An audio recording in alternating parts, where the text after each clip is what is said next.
The bigger the challenge you face, you have to evolve. Now remember, in this process, we've always told everybody, equanities and all of them, you're evolving, but you're evolving behind the curve. The curve. The world is traveling at 100 miles an hour, and you're traveling at 40. You're going forward, you're headed in the right direction. But you're only 60 miles behind the speed of change. Now, Iran, Iraq, Syria, we can see what they want to do. Iraq is the old Babylon, the hanging gardens of Babylon. If you went there, you couldn't find them anymore. Why? Because in the Gulf War, they destroyed all of that. All the great monuments, all the great, now you're going back to the time of Abraham. Now, you're going back 4,000 years. You got to remember, Mesopotamia, the land between two rivers, the Tigris and Euphrates, that's Iraq. That's the oldest, and you got Iran next door. Those are the oldest places at the Nile. Egypt, those are ancient society. The Nile Delta, same as where the river drains all the topsoil from up there, and it comes down. You got a nice delta that you just plant corn and everything just grows, poof. That's why those empires developed, those places developed ahead of everybody else. All the monuments from those days. Samaria, you can't even find them hardly. Can't find them. So we have to defend. We have to defend civilization. We have to defend civilization. Because they're not defending it, they're destroying it. Okay, so let me get back to the systematic quantum leap. So we can't depend on the press, we can't depend on Amnesty International, the media, and nothing else. We can't depend on the UN.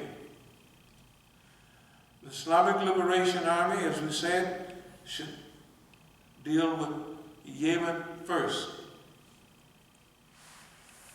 But also what that means is that,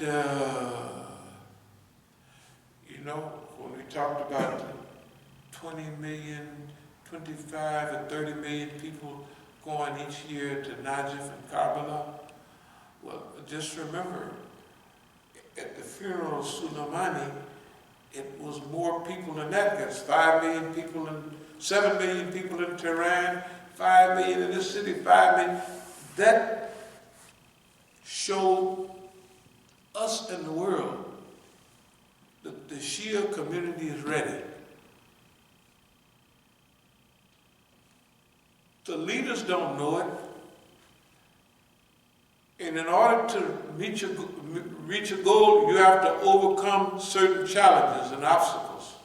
For the Shia community, they have to outgrow the resistance to Velayat Faqih. Like the leadership in Iran. The Shias have a problem that we recognize as soon as they developed the Islamic Republic. That they have a problem. Remember, your greatest defeat your greatest victory, the conquest of Constantinople, right, have in it the seeds of our greatest defeat. The world, they jumped out and went all over the world, explorers, to find a way to get to India, and they found America and all them islands all over the world. And because the Turks didn't get involved, because they was focused on their little piece right there, the choke points in the Middle East, right? The great Ottoman Empire, they didn't look at the rest of the world. When they looked up, the whole world was under British, French, and Dutch domination. The whole world, the German domination. All the European powers had got choked off at Constantinople, right? At Istanbul, where you separate, that separates Europe right from Asia, what they call. So they concentrated in Asia and conquered a little bit of Europe around. And when they looked up, everybody else had conquered the rest of the world, right? So when we went to war in the Philippines, we went to war against the Spanish Empire. The Spanish Empire was all over here. Well, yeah, Spain was running this whole show over here. You know, when we took, because Mexico, we took 55% of Mexico, California, Arizona. Those are huge states. Texas, right? New Mexico, Colorado. Oh, man. Nevada from Nieve, you know, snow, Nevada. They took it. Okay. All of those places, War of 1898 was taking the Spanish colonies, which they had set up 400 or 500 years before. Why? Because we didn't go around looking for nothing. We had our head buried in the sand over there. Our greatest victory turned out to be our greatest defeat. That's what and then you look up and the Muslims are surrounded and conquered and destroyed by everybody. And we're just getting out of it. So what do we have to do? We have to defend ourselves.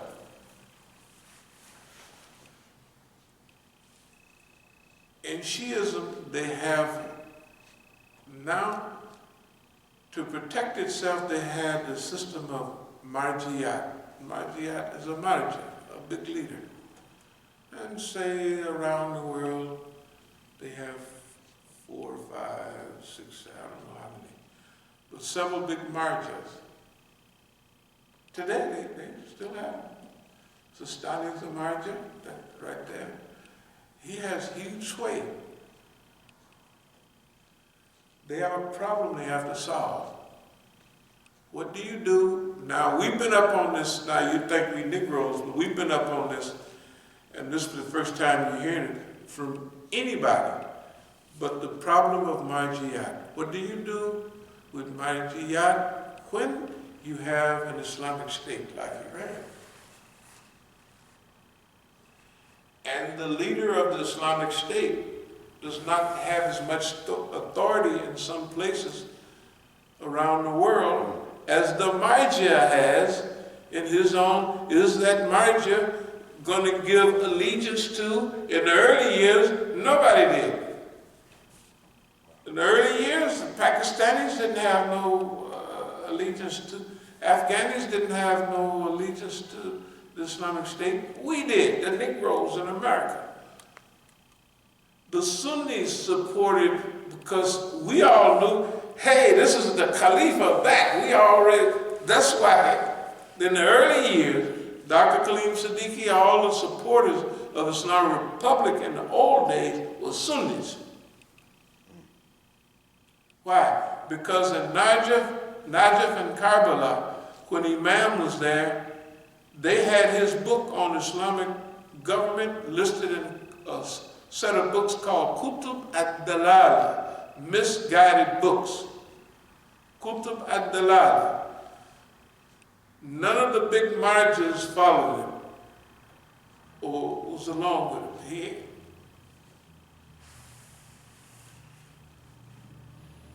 In fact, I'm not going to mention the names of the peoples and things because I'm not trying to start trouble, I'm trying to solve a problem. But they have to solve that problem. That's a quantum leap for them. They got to do it. They can't be little itty bitty. Some of the biggest people that I've met in my life were Shia ulama. And some of the smallest nickel and dime people I've met in my life were Shia ulama.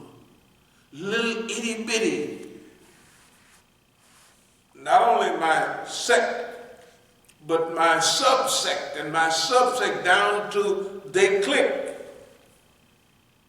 They got to solve that problem.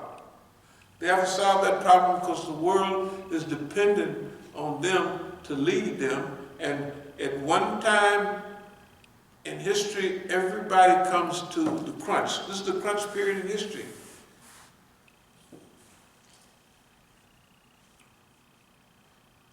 Certain modifications. A minimum is that the big marja say, okay, we support Walayati Faqih, we support this, we support that. Why? Because it's imperative. The Shias have the possibility of all of those people going to Najaf and Karbala by the millions. But they have to mobilize them and direct them now. They have to. That's their job. Now, nobody's thought about this, about them. Think about it. All of this stuff going on, and they're blind to all of it, mostly. They are. Why does a Negro have to tell them what all this stuff going on? Because they got stuff in them that's nickel and dime.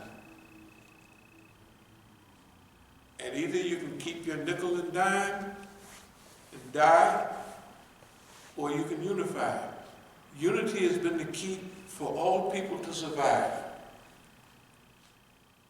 They just didn't know it, and they didn't, right? So the Indians let the white folks come. If they would have known what was happening now, they'd have called every Indian around here, the whole country. They got some white folks coming, they got diseases we ain't never had, they got this, they got that. We got to get rid of them people. And if they'd have blocked them off at the shore, right, they'd still have their country. They just didn't know. They didn't know. There was no way to know it. How could they know that it was when the white folks was coming across the plains, they was just rolling over the Indians. We done talked about killing the buffalo and all of that, but they killed them for just hides, you know, and stuff like that. So, some of the people that were with them, the Indians, whether they tried, they asked them, when will they stop coming? They said, no. They're not going to stop coming. That's it. So basically, you could have stopped them at 200-300 years before, but they're here now. Hell, that's 80, 90 million of them people. By the first 20th century, it was 100 million Americans or something like that. You can't do anything. You can't do anything to stop them, because you didn't stop them at the gate. Now, this is what we're saying today. This war that we're dealing with now is either them or us. We're going to set the pattern for this beautiful world future that we want to live in, or they're going to set it. How are they going to set it? Same the way they've been doing. They haven't changed. Not. In fact, you would have to say that this is worse than colonialism. You know why? Because all the people didn't know, but now they watch it on TV. And they don't say nothing. Because sometimes you would wonder, how could the Europeans go off into Africa and take everything and do everything to the people, right? Well, you said they didn't know, and they had made them they're otherized, you know what I mean? Them, and the white man's burden, we're going to go save them from themselves, you know, and all of that. But now, you have instantaneous news, man. Having this 24-hour news system just shrank the earth, I mean, just overnight. When they popped up with CNN 40 years ago, that was it for the big world. Now, the stuff is happening as though it's in your backyard. And also, everything pertains to you. Because whether it's global warming, or the birds, the bees, it said since 1970 60-something. I was reading this in the paper in California. Over a billion, what was it? 33% of all the animals, this decreased either 33% or some heavy number like that. And I run in the hills every day. Actually, I don't see the stuff.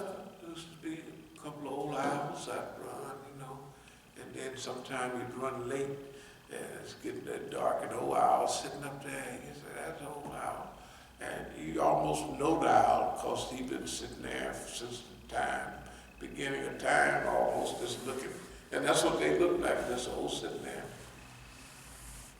Used to be snakes all around, salamanders, the things that don't be around the water and stuff. I haven't seen a salamander or a snake in the hills in Oakland, I don't know when. I just haven't seen them in a long time. And I know what I used to see. They're just not there anymore. Anyway, right now in history, the Shia has been given a blessing or a curse. Is how they deal with it. Because a lot of the people want to get to the point, a lot of the Iranians are nationalist Iranians. They just want to be a part of the world. They want an economy. And you're not going to get that. That's just not in the cards. Okay, a lot of the things that's been tried, a lot of the people that's a part of them, the ones that are here and the ones that I know, there's a clique of leaders who are technically criminals in their behavior. They're really criminals. One of my friends, when I go to Iran and I see him, I didn't know him over here, but they said something happened with some postman, I don't know the love story. But he's been over there in exile. When I first met him in the late 80s, he was tall and thin. He was a martial artist.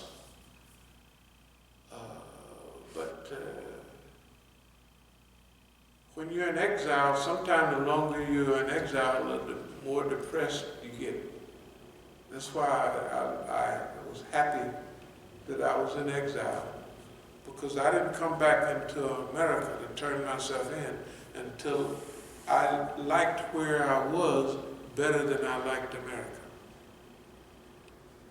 And I knew in my own head that I liked where I was.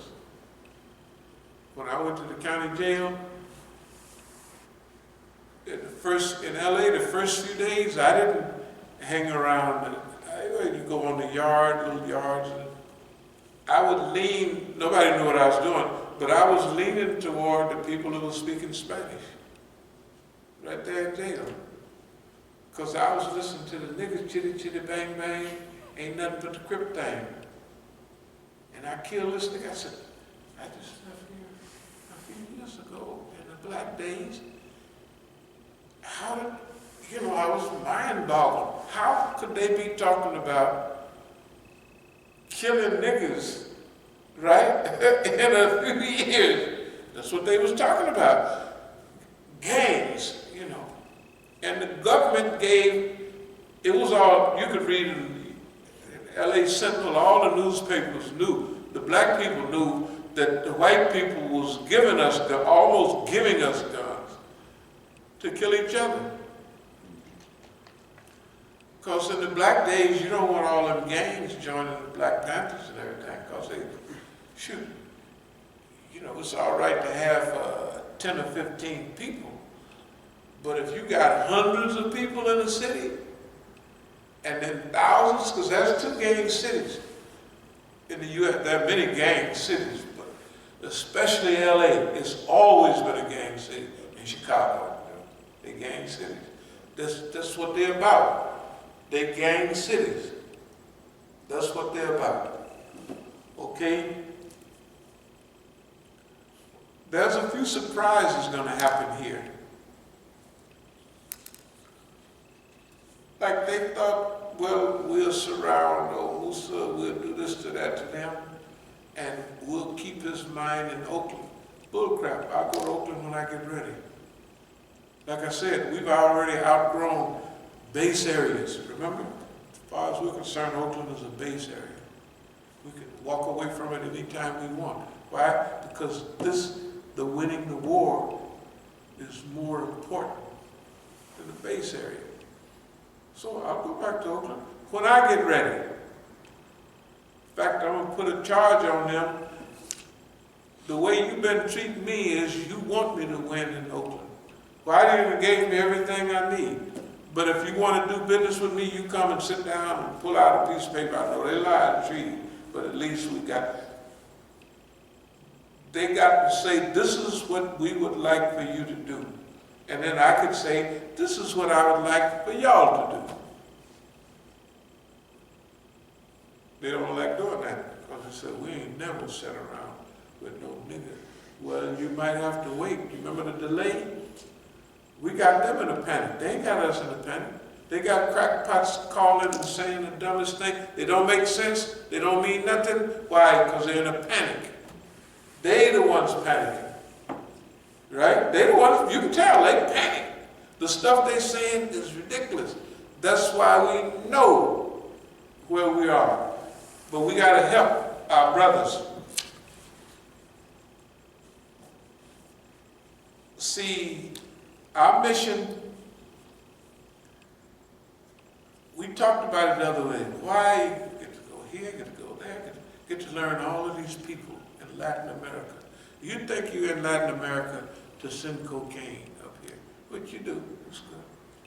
You think you're in Africa to learn about rebellion and all of that, and you do. You think you're in Africa to make money to give to black people so they can do little rebellions here and there. But all the time, it was there to learn about the world in depth. You know, in depth. Because you could see, I don't want to labor on this point, but you could see last week when we talked about China and Japan and all of that stuff, and Cambodia and hooking all that up. One thing they know is that nigga ain't dumb. That nigga is not dumb, and he knows what he's talking about, and that is a threat to us. That's why we're getting it out in a hurry, because sometimes boss man, he don't, you know, you can't